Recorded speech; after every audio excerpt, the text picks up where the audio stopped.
Hello, good evening to everyone. Welcome to ReSkills Life Talk. So today you're going to, with me, go and discover another story of our rescue trainer. Yes, he will be our teacher, Kean. Tonight we're going to learn more about his story. Let us welcome our teacher Kean. Come aboard. Welcome our teacher Kean.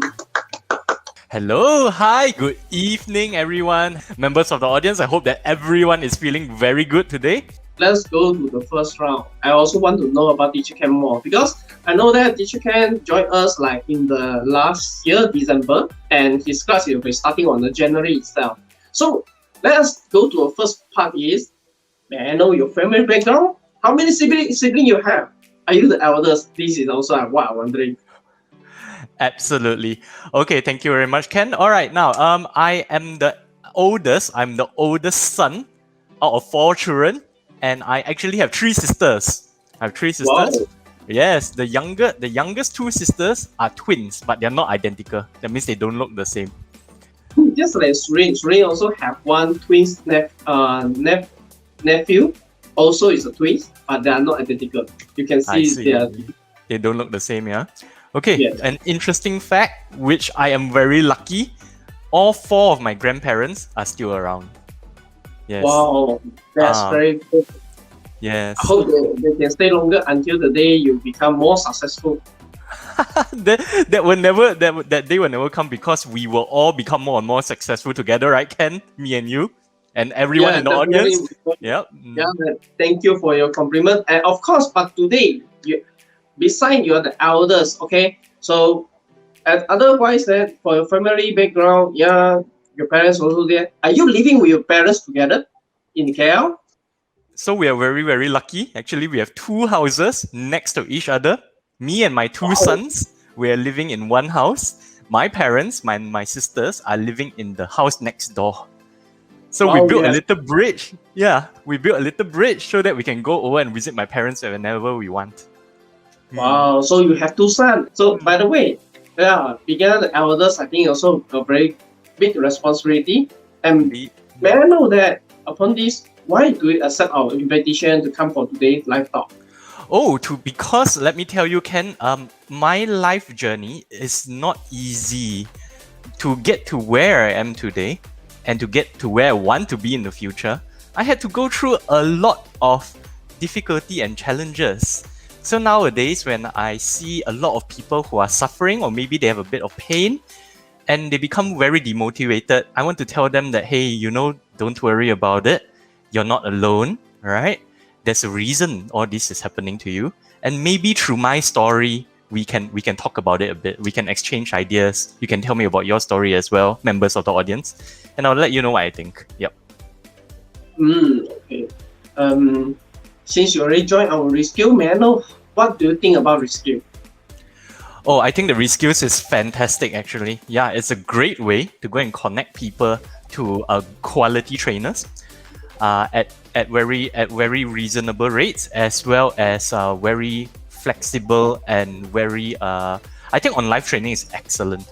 Right. So recently we have made some studies, and really the studies that static learning videos are not very effective. So for someone to go and provide on live learning on a platform like this, it's excellent, I feel. Yep. Yeah, thank you for your compliment. So when talk about life experience, after talk about family, let us go deep. Can we go to your maybe primary school? Do you have any ambition over there? Is it during your primary school you already wanted to become a trainer? Okay, thank you very much. So now a lot of people don't know this, but I'm actually a lawyer. Who knows that I'm a lawyer? Go ahead and go and tell me in the comment box. Yes, everyone, I'm actually a lawyer. I am a qualified lawyer. Even until today, I'm a member of the Malaysia High Court, Malayan High Court, and I'm a barrister. So if I go to the UK, I can actually appear in court and I can go and I can debate in court. Yep. But before that, in primary school, I always wanted to be a doctor. So you are lawyer right now, but during your primary school, you wanted to become the doctor. That's right. Yes. Nothing related to trainer. No, nothing related to trainer. No. So you primary school you want to become a doctor. Is it you are good in the the physical and also no, I think doctors should be good in the biology. Is it? So are you good in biology during your secondary school? No, not really. That's why I didn't want to. I didn't want to become a lawyer, a doctor anymore. I think around when I started high school, then I realized that hey, I'm better off as a lawyer because it was very silly. Back then, my English was very good, so I thought that hey, what can I do with good English? So then I decided to become a lawyer. Do you participate in debating in your secondary school since you decide to become a lawyer? No, I didn't participate in any debating, but I did participate in presentations in storytelling competitions. I was very active in playing Chinese chess. 象棋, right? I was representing the school at one point to play and play Chinese chess. I think your opponent is lucky because if you go for a debate team as a lawyer mindset, I think they are going to win case. But it's still back to the same square one. Why? Because even you playing the chess, you also make opponents to be feel stressful, Yep. But it's good that you become a lawyer. So because your English is good, because that's why you pick a lawyer, or is there any incident make you choose law as your primary subject? Okay, so now the reason why I wanted to become a lawyer, okay, is because I got inspired by my auntie. My father's youngest sister is also a lawyer. She does a lot of charity and NGO work, and I really respected her. So now you see, the way I look at being a lawyer is very different from most other lawyers. All right, I don't believe in arguing your way to winning. I don't believe in that at all. As a lawyer, even when I was practicing, I always believed in win-win situations. I don't like to fight. I'm the type of lawyer which says, "Hey, let's not fight. Let's settle out of court. What do you want? This is my feeling about it. This is my position about it. I cannot cross this line. Let's talk." So I like that type of service as a lawyer. I see. So after graduated, do you enter any law firm? Yes, after graduating, I went to finish my bar in the UK. I came back here, and I was actually working in Zaid Ibrahim and Co. Zico, which was the largest law firm at that time in Malaysia. Yep, Wow. So we worked there for how many years? I was there only for my first year. All right. So now there's stories here. Can tell stories or not? Yes, definitely. It's your time. Please tell me more about your story. I want to know more. I believe our audience also want to hear more from you. Okay, all right. Now, when I was working at the law firm, right, I had a very good master. So now what happens is after you graduate, right, we have to go through something like an internship, something like housemanship. It's called chambering. And I had a very good master. This master was very, very famous in her field. Everyone knows her, right? So she taught me a lot of good things. But at the same time, I also learned a lot of bad habits from her. A lot of bad working habits. Like for example, she would yell at people and she would throw files. I remember there was one time I made a mistake. She opened the window and she threw the folder out from the window. This is from the 26th floor. And she said, go down and pick it up. So yeah, those were the things we had to go through as a lawyer, right? And at my third month, chambering is actually for 9 months, all right? After 9 months of a trial period, then they'll decide that whether you're good enough to join full-time as a lawyer. Not everyone gets confirmed, right? But I was confirmed at 3 months. So 3 months old, I don't know anything. I was already confirmed already. And so I was put in charge of thousands of files. Really didn't know what was I doing. Very scared every day. Very stressed every day. Very scared. Very scared because I'm scared that there will be mistakes. Yeah. Anyway, there's a story I want to go and tell you guys. This is a story which you guys must really learn from. Really, really learn from. Now, when I was a lawyer, I was in charge of maybe 4 to 5 clerks. Clerks is the people who do the admin and the paperwork, for us, and they're very knowledgeable. So now we had one new clerk, and she did one mistake in one of my files. So my boss was very angry when she found a mistake, and she knows that it's a clerk error. It's not a lawyer error. So she go and pull me and the 4 clerks and the 5 clerks into her office. She lined us up, barisan, and then she said, "Whose fault is it?" She said, "Whose fault Wow. is it?" All right. Okay. And the new clerk doesn't want to admit it's a fault. For me, I know who is it, but I also don't want to go and spoil the surprise, lah, right? So I keep quiet also. My boss got so angry. She said, "Okay, all of you stand here until you admit." So we stand and we waited. She didn't want to admit. My boss also was very adamant, was very insistent that one of us admit. And eventually she got so tired, she ordered lunch and eat in front of us. Wow. Then that means five of you stand there and watching she eating a lunch. Yeah, six But of you're us. then six of you have no lunch for No the day. lunch. No lunch. All right. Oh. So now over here at the end, okay, when I saw her eating, I said that okay, this is ridiculous already. All right. I just admitted, sorry, boss, it's my fault. Now, boss knows it's not my fault. She knows it's not my fault. But, okay, because she's so sick and tired of us, she said, okay, don't make this mistake anymore. Get out from my office. So now, what's the lesson over here? Lesson over here is, right, okay, don't build this type of culture in your office where you are more concerned, where you're more worried about witch hunting. This is what we call witch hunting, post-mortem witch hunting, finding someone to blame rather than fixing the problem. So there's 6 of us inside the room, plus her. Her time cost is around easily 1,000 an hour. Our time cost, 7 Yeah. people time cost for 1 hour. We are not doing anything. We do remember the mistakes still not yet fixed. So don't be Mm. that type of leader. Fix the mistake first. Then you want to do post-mortem, you want to go and do analysis, okay. But not before you fix the mistake.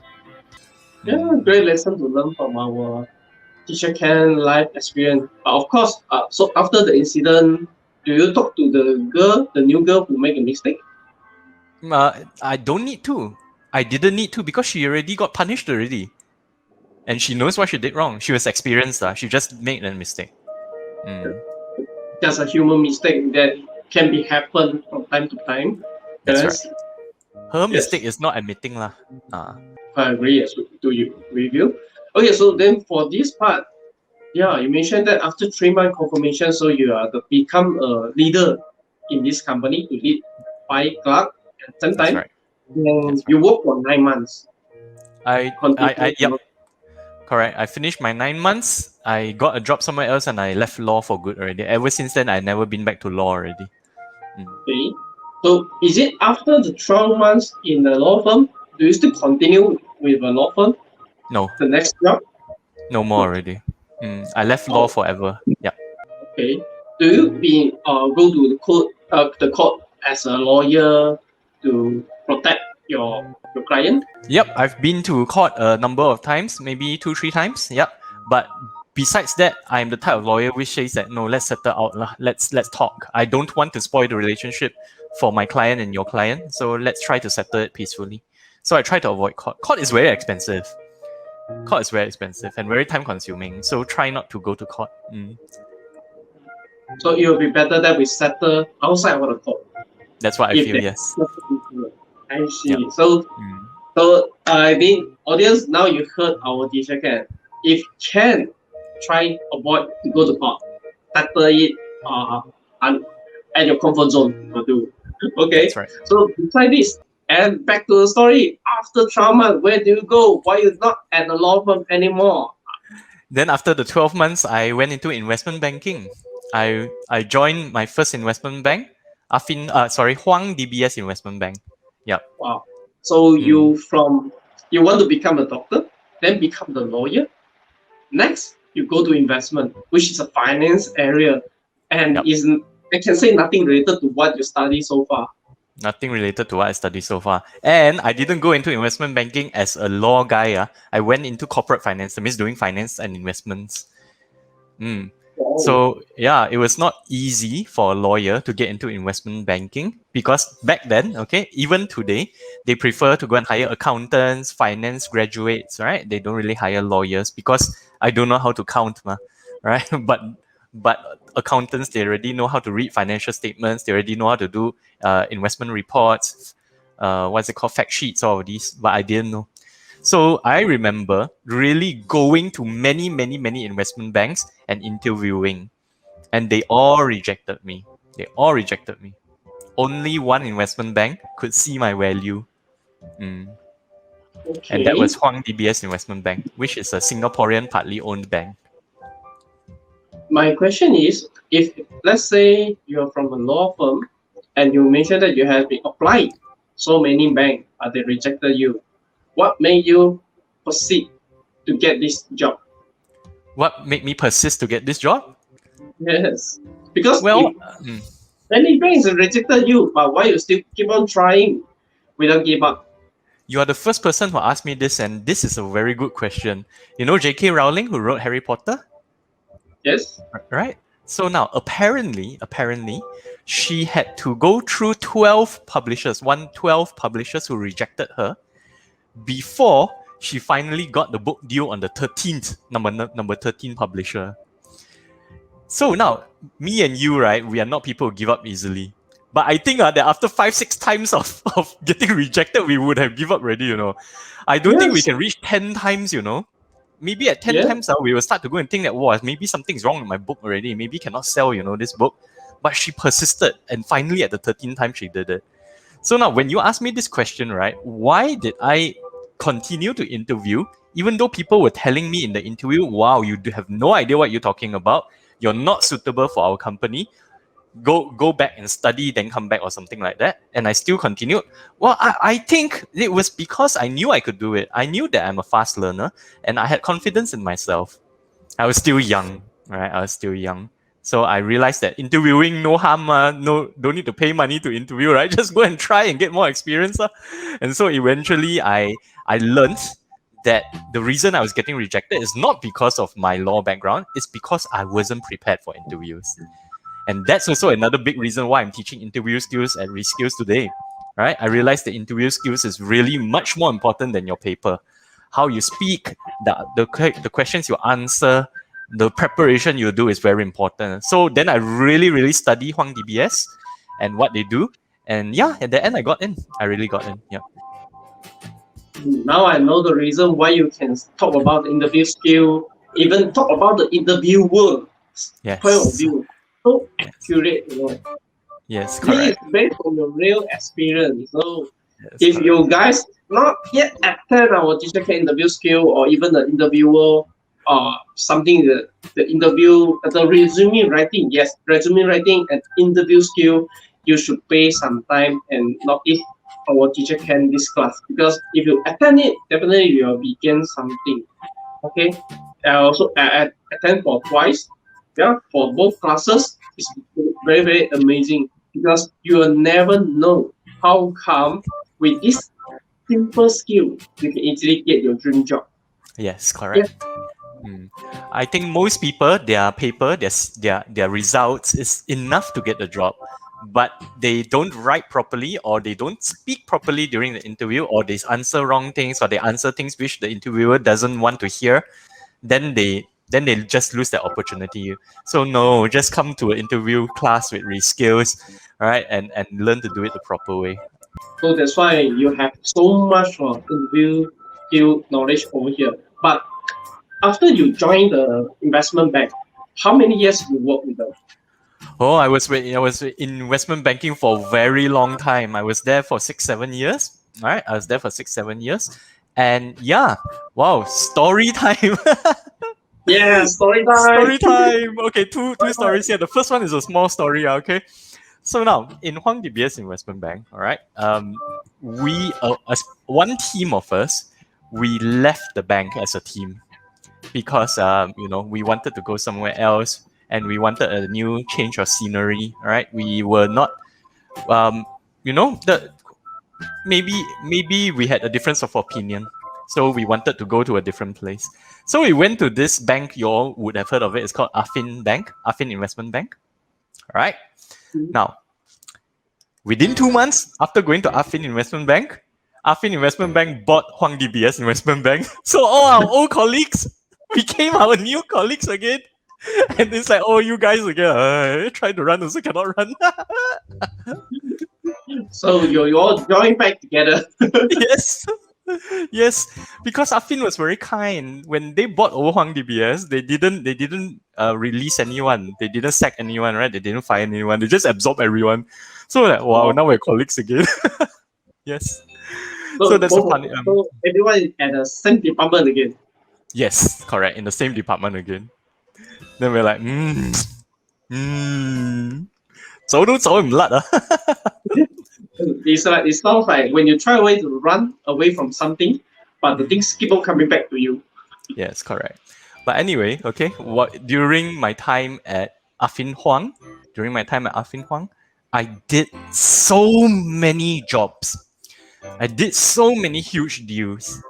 I did multi-billion deals. I didn't do IPO. I did privatization. That means the companies which are listed, I helped them become private. And I really saw the insights out of banking. I really had very good clients, and wow, that was an amazing experience. I really, really, really recommend anyone who wants to be an investment banker to try out corporate finance. You really learn a lot of very useful skills. Yep. So after you talk about your investment experience, I can see one comment is from the Kean. Let's have coffee one day. Yeah, I would love to. Let me buy you coffee, Mr. Lee. Yeah, I would love to. Yep. I think he going to learn some investment skill from you since you work there for 6-7 years. And after that, even you go for Affin Bank, you still continue your investment. But Hmm. well, so in Affin Bank, how many years you work there? I was with Affin. I think around 2 years. That means I was with Huang DBS around 4 years, and with Affin around 2 years, roughly like that. Yeah, something like that. Mm.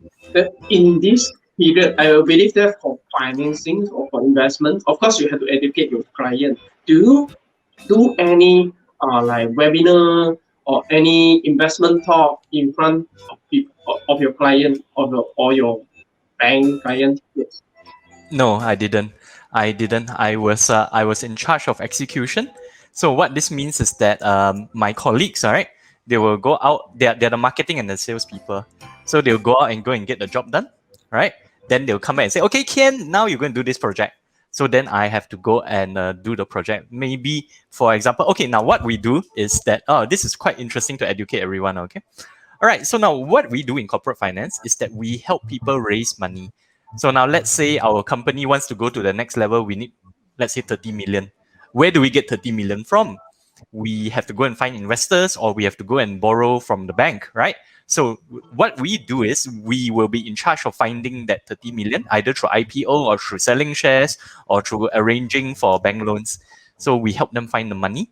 And a lot of the time, to help them to find the money, we have to understand their business very well because we have to write for them.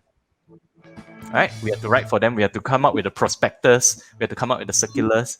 So I know a lot of big bosses who have no choice but to go and tell me their deepest secrets, how they make money, what worked for them, what didn't work for them. That was a really good experience. So if anyone in the audience is thinking, should I become an investment banker? Absolutely, go and become an investment banker. 5 years, it's very, very, very rewarding. So if I want to skip this part, like can I learn from our audience? I can see a lot of audience is asking that can we have a coffee with teacher Ken? Definitely, but I think that being out from the investment banking scene for so long already, I can't really talk about investments anymore, lah. Right? Now, here's the thing, though. Here's the thing. It makes me very angry to go and see a lot of Facebook ads about people who think that they know how to talk about investment. They are giving very irresponsible advice. So now, when coming back here, all right, make sure you go to ReSkills to go and get the correct advice. Don't go to some weird people who on Facebook who say that, oh, invest in this and you go and get 40% returns in 2 years. I don't know lah, maybe lah, okay, but in my experience, okay, after 6-7 years in investment banking, there's no such thing as a free lunch.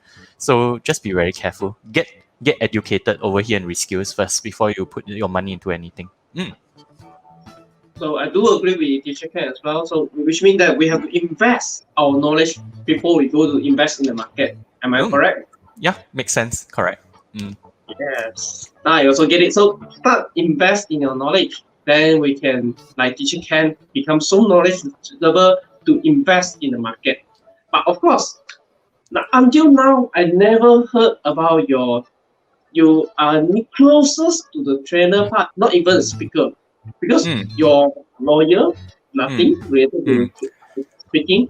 Even go to investment bank, you are not doing any speaking as well. So when do you start realize that you want to go into the trainer part? Okay, guys, so here comes the story. Okay, I hope that everyone is listening. Okay, here comes the story. So now I talked a lot about the good things about investment banking. I didn't yet talk about the bad things about investment banking. Let me tell you, okay, Mr. Ken, all right. Let me go and tell you, okay. I remember that when I was in investment banking, it was not rare for us to get 12-month bonuses. Means I work 1 year, I get 2 years salary, right? Well, that's a Okay, now, lot. yeah, correct. So now a lot of my colleagues, not in the same bank, okay, but in other banks, they would wait for their bonus to pay off their credit card bills at the end of every year. Yeah, it's not uncommon. Not uncommon. All right. Yeah, they just go and spend every day, and then at the end of the year, they get their bonus, clear their credit card bills. All right. So now, anyway, why do they spend so much? It is because investment banking is really hard, guys. It's really hard. It's probably one of the hardest jobs in the world. All right. There's a lot of pressure from the client, from your bosses, and from the regulators. That means the people who regulate the industry. Yeah. Okay. The authorities. Now, I was working easily 14-hour, 15-hour days sometimes, right? I remember there was this time when I had 2, 3 projects running at the same time. I left the office at 3 o'clock, went back, take a bath, then go back into the office again. Many nights I will be alone in the office doing printing. Very common. So now, the truth is, I was not happy. That's the truth. I was not happy. So now, one day I started coughing, cough, and then I went to the sink, and then I coughed into the sink, and I saw that, oh my goodness, the whole sink is full of blood. Blood. Wow. Yes. So then I was so scared. And I didn't even dare to see the doctor, you know. I didn't dare to You see a never go doctor. to see doctor. I didn't dare because I was worried that, hey, you know, is this a disease? Is this a what's it called, heart disease, or is this a critical illness? You know, I'm very scared. And so 1 week later, after all this coughing and so much pain, yeah, okay, I couldn't tahan already. I took emergency leave. Then I went to go and see the doctor. So then the doctor did, it was an ENT doctor. He did his scans, everything. Then he said, hey, okay, young man, that time I was young now, okay, there's good news and bad news. So now the good news is, okay, you don't have a disease. You don't have a critical illness. What you have is stress ulcers all the way from your throat, all the way down to your stomach. So Wow. whenever you cough, all of these ulcers would rupture, explode. You know, Wow. That's ulcers, where it come the blood. that's where the blood comes from. So the good news is, okay, no, you're not going to die, okay? It's just that these ulcers are all exploding when you cough. That's why there's blood. All right? Ulcers is what, you know, the pork inside our mouth, but then inside, lah, okay? All right, so now that was the problem. um, the bad news is, he said, young man, okay, while doing the scan, we realized that you have this virus at the back of your nose. Now, any ENT specialist will be able to tell you this virus is sometimes guys have it, and people who have this virus, they have a very high chance of developing nose cancer, which is very hard to operate. Most likely, you will die lah if you get this form of nose cancer. So he said that you need to change your lifestyle. You can't be like this anymore. Otherwise, you're going to die, not from the ulcers, but from the nose cancer lah. All right. So then, how do you think I felt? What do you think, Ken? After hearing this If bad news, how do you think I felt? if I was you, I will have no idea. My mind went blank. I don't know what to do next. All right. So some people would say that my mind went blank. Don't know how to process this, or some people will go and say that, I'm very angry. Because I'm making good money over here. Why does this have to be so unfair? No, let me tell you guys. Okay, I felt happy. You know why? I felt Why? happy because I didn't like my life. I felt happy because I didn't like my life, and someone is giving me a passport to leave the company.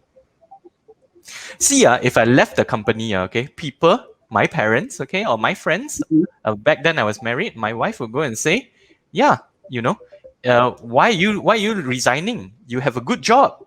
You're making 1 year bonus. You are stupid to leave. There's a good money out there, but of course, after I understand your conditions, I also suggest you to change your job or even change the department, something like that. Yes. Correct. Yeah. So now a professional is telling me, okay, teacher Ken, you have a passport to leave your company. So I felt happy. Right? Yeah. So I can see Anson giving this comment because you can resign now. Absolutely, Anson. You understand me very well. Yes. Okay. I can resign now. So now, what do you think happened after I resigned? Of course, find a new job All right. So with find a your new job. interview skill. All right. So find a new job, lor. Okay. How did that get into education? So there's a second part of the story. All right. I found a new job in private equity. That means I help people invest their money to go into new businesses. And guess what? The problems didn't stop. Problems never stopped. I was still miserable. I was still having health problems. Not so serious health problems, but still health problems. And Okay. yeah, and in private equity, I was still very upset at life. I was still very upset at myself. I was always blaming other people. Don't want to take responsibility for how I feel. Right? A typical thing of what I would say, okay, I remember this. This is very bad of me. Back then, now I'm a bit wiser. Is that on my birthday, I remember telling my ex-wife, I saying that, wow, this is the worst birthday ever. Not grateful at all. No appreciation, even though people are trying their best. I was always feeling upset, and I always blame other people for it. Yep. So I don't want to go and say that, okay, I'm feeling upset now. I have to go and sort out myself. No, I'm always looking for friends, for family, for other people to to go and make me feel better. And when they don't make me feel better, or when they say something which is wrong, then I scold them again. All right. So now, do you think this is the attitude or this is the character of someone who can become successful? From what I know about teacher Ken right now, you're not that kind of people. That's not your somehow.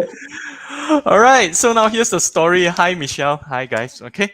All right. So now here's the story. Um, after I went into private equity, I realized that, hey, I like investing in businesses, and I think that I can do a better job than all of these people. All right. So remember what I told you about having 12-month bonuses? Yes. All right. So I came out and I started my own mini private equity firm. That means I go and tell all my friends, hey, if you have any business and you want to start a business, come to me. I'll go and give you money. I'll give you guidance, and then we'll build a business together. I remember starting 3 businesses. Okay. The first one is a tuition center. Now the second one is a hobby shop. It's a hobby shop in Melbourne, in Australia. Right, where we sell card games, where we sell comics, where we sell toys, right? Very good.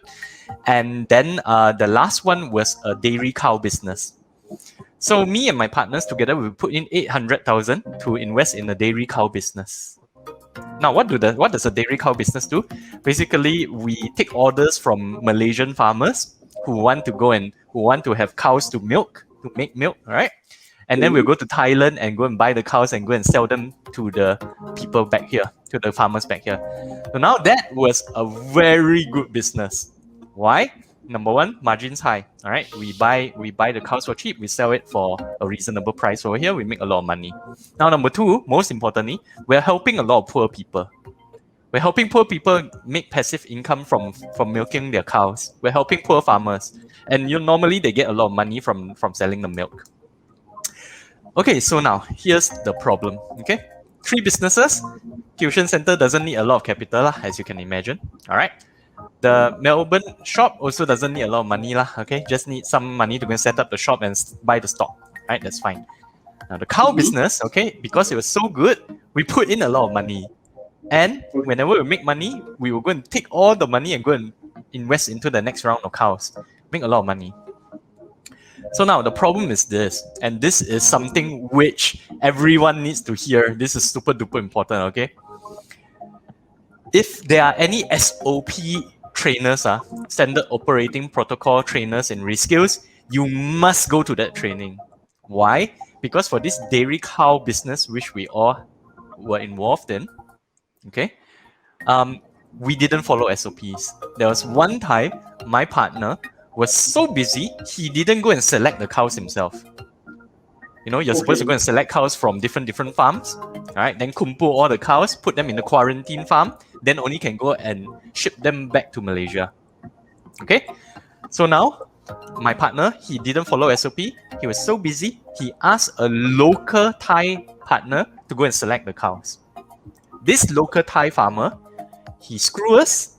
He went to a farm and he bought sick cows. Brucella. He bought a few cows with Brucella. He didn't tell us.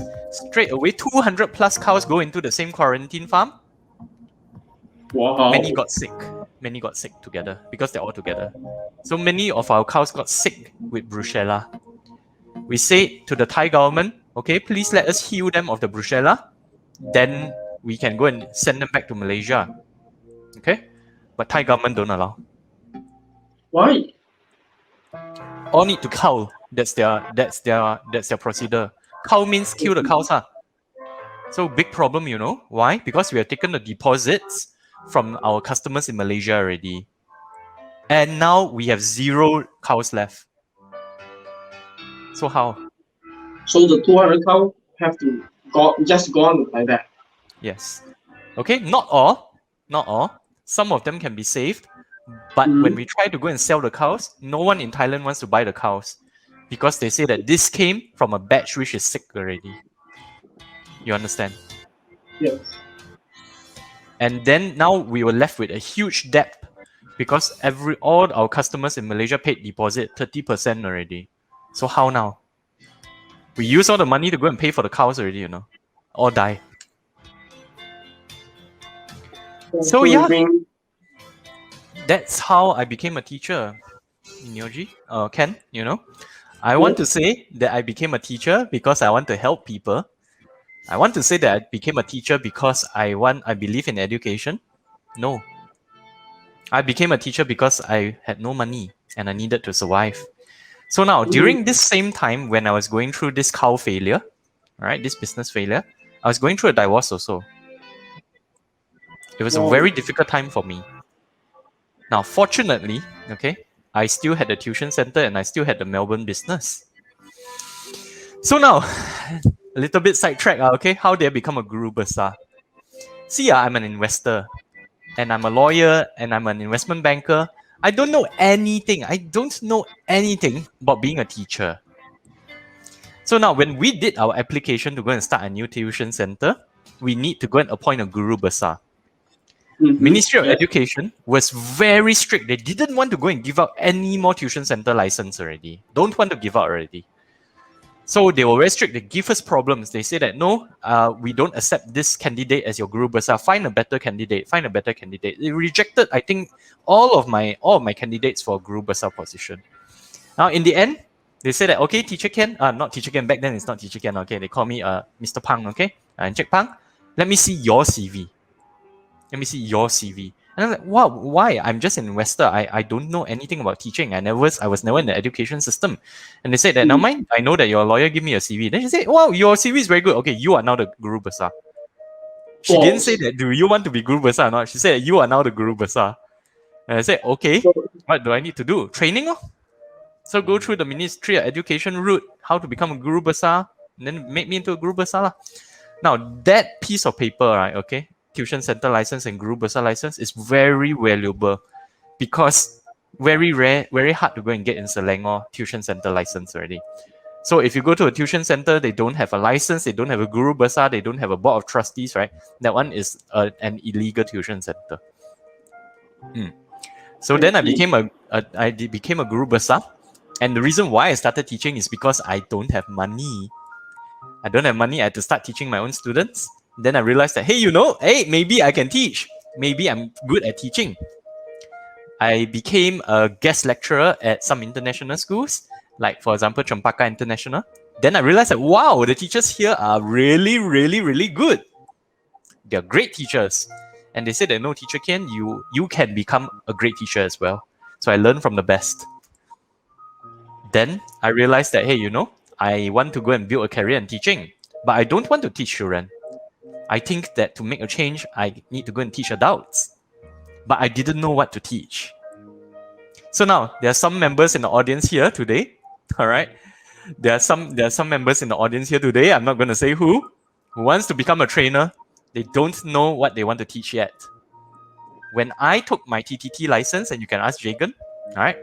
When I took my TTT license with Puan Faha, I didn't know I want to teach yet. But I knew that I wanted to become a trainer because I'm good at teaching and I think that I want to go and change the world. So Wow. now, Okay. when I went to my TTT with Puan Faha, and if you guys want to become a trainer, yeah, can look for Puan Faha. Very highly recommended. She taught me so many things, even though I thought I knew a lot of things already. Okay, I was with Puan Faha, and she helped me. She told me, Teacher Ken, you have to become a teacher's trainer. Why? Because the teachers in our schools, they are subject matter experts. They're very good at physics, they're very good at economics, but they don't really know how to control a classroom. For example, if a kid is crying and screaming, how do you handle this? Can beat them anymore or not? Can or not? Cannot No, beat them already. not be done already. Cannot beat them already. Okay, can scold them or not? Not useful also. They don't care. All right. I remember this one time. Okay, I was in an international school. Not going to say which international school. There's this guy. Okay, there's this kid. Only 12 years old only. 12 years old only. He was already vaping in class with his legs on the table. 12 Okay. years old only, he's vaping in class with his legs on the table. So now this teacher is not the best teacher, okay? And I just happened to know about this incident. She was very angry. She asked him to go and stand outside the classroom. Is it stand the outside of the classroom for whole day? No, no. Two things. Number one, the student refused to go outside. Refused. Number Okay. two, when finally he go outside, the next day the teacher had to write an apology letter. Why? Because the parents of the student were Datuk Datin. And they got so angry, they said, how can you ask my son to stand outside? I pay the same amount of fees as everyone else. Why is he standing outside? I want this teacher to go and write me an apology letter. Okay. So that's why the teachers in our country are under a lot of stress. Dah lah, okay? Your students are very naughty nowadays compared to last time. Dah lah, okay? The school also gives you a lot of pressure to go and deliver on results. Now the parents are also on the side of the students. Hey Ken, when we were kids, okay, when we did something naughty in school, do our parents scold us or scold the teacher? One? Well, the parents come together with a group. We all our teacher and school us. Nowadays, we go with our parents. We go with the parents to go and scold the teacher, right? The kid go with the Yeah. parents to go and scold the teacher. So that's why Puan Faha told me, hey, you have to go and become a teacher's trainer. You have to become a teacher's trainer. And so that's how I started becoming a trainer, by becoming a teacher's trainer. Okay, so Puan Faha is the one who inspired you to become the trainer until today. Correct, yes. And that's why, yeah, like Jagan says, I teach teachers how to control students. Well, I don't really teach them how to control students. I teach them so that their students will have a high level of self-discipline. So they That's will good. go and expect, okay, every day I need to do this. This is what I need to do as a student. Teacher don't need to yell at me. So that's what I do actually. And from here, I can saw a question from Jagan as well. What is the difference between the Guru Besar and Pengkedur in the government school? It's the same, no difference. It's just different. It's just different names only. So now, Guru Besar on your license, on your license, it will say GB. So it's the same. Okay. So nothing different. So whoever is a Guru Besar is also same as a Pengkedur in the school as well.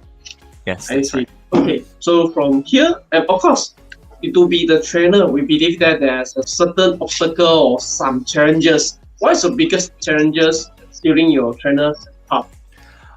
Okay, so now my biggest challenge would be myself. You see, okay, I'm a parenting trainer today. All right. And I became a parenting trainer because the skills I learned from being a teacher's trainer is directly applicable to being a parent. Right? Most of them. Some you have to go and tweak. And right, after teaching for this number of years, no one has ever challenged me about my parenting techniques. No one. Oh, But I still believe that I need to go and further my studies. I still giving myself a lot of excuses that I need to go and get a psychology master's, need to become a doctorate in psychology. But actually, no one has ever schooled me before, you know. I don't think So that's excuses. That is your more motivation, your determination to go further, to go the better you.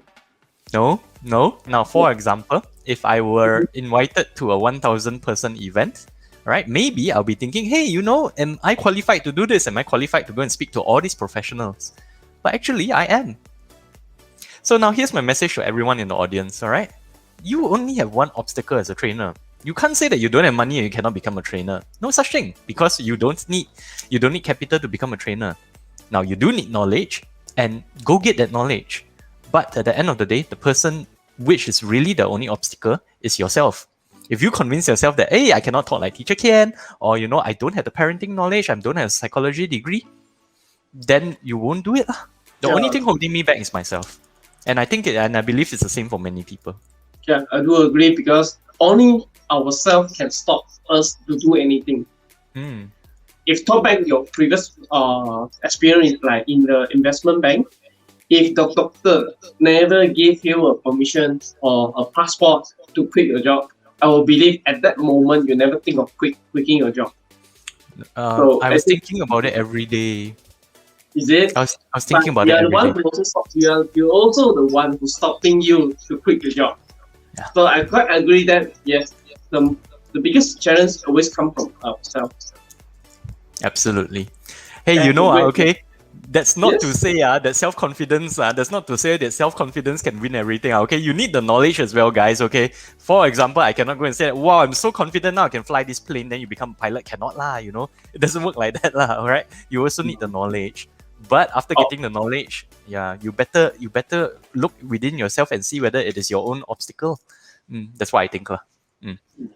Of course, that is just one of the components that we need to overcome it. Of course, there's a lot of changes over there. So I do believe that our audience also understand that to become a trainer, not only to beat ourselves, we also have to become a competent trainer. So we have to have the certain knowledge that to support our content, just like our teacher can. Even though he's a guru basa, he still try to learn how to become a good parenting teacher or parenting trainer.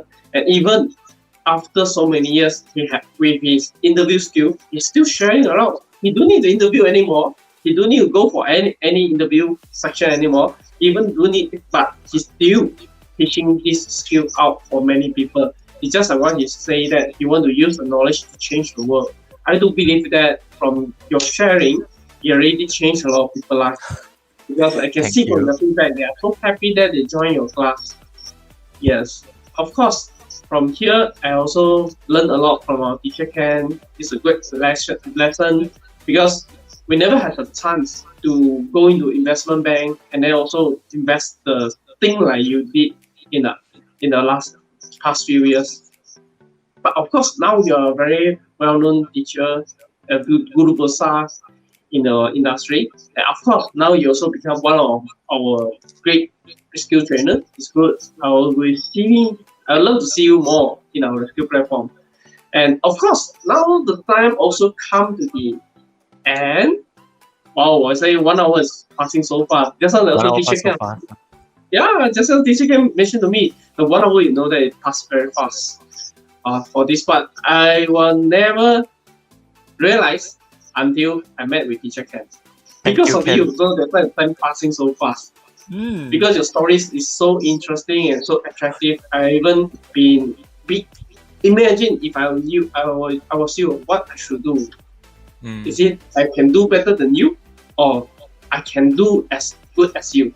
But after thinking, teacher Ken still the best. That's why I have to learn from teacher Ken. No, you see, okay, Ken, at the end of the day, there's one lesson which I hope can share with everyone. If everyone can go and stay for 2-3 more minutes, it's this, okay? All right, now why are we here in life? Why are we here? The reason we are here is because we are here to learn lessons. We're here to learn lessons. Now, if you feel that you're stuck in life, you're always encountering the same problems, you're always encountering the same drama, you're always encountering the same problematic people who give you trouble, it's because life wants you to learn a lesson and you don't want to learn it yet. When you learn that lesson, the pain will go away. All right. So now, all right, the reason why some people are ahead of you in certain aspects is because they have learned that lesson already. Now, if you see a young person who is really, really rich and you're wondering, wow, why am I such a failure? He could make it rich at such a young age. Why am I such a failure? Don't think that. Just realize that he has learned that lesson, maybe in a past life, if you believe in past life. He has learned how to become rich in a past life already. Probably he's here this time to go and learn some other lesson which you have already learned already. So for me, the biggest thing I had to learn from my huge failure in business and from my own failed relationship is that I needed to learn how to love myself and to be responsible for how I feel. Don't blame other people for how you feel. Don't rely on other people to make you happy. Just make yourself happy and, inspire people. That's what I want to teach today. That's very inspiring speech. So thank you very much for our teacher Cam for today. Join us for ReSkills Life Talk, and of course, I still remember the title. When I saw it, it's like "Cry if you must, then you could be stronger." And I say, after listening to all your stories, now it's really linked back to this title. So everyone, today we maybe don't need to go through the path like teacher can, but of course we have our own challenges, our own obstacles. Do act like our teacher can. Go through it, overcome it, and of course we someday we're going to be shine. We can be inspiring others as well. Just like our teacher can now also inspiring me, inspiring the audience in front over here. So thank you very much, Teacher Ken, to join us for today's ReSkills Life Talk. It's very honor to have you in our platform. So once again, thank you, Teacher Ken, for coming here today with us. And I hope you enjoyed for today's sessions. And we will see you in our ReSkills platform.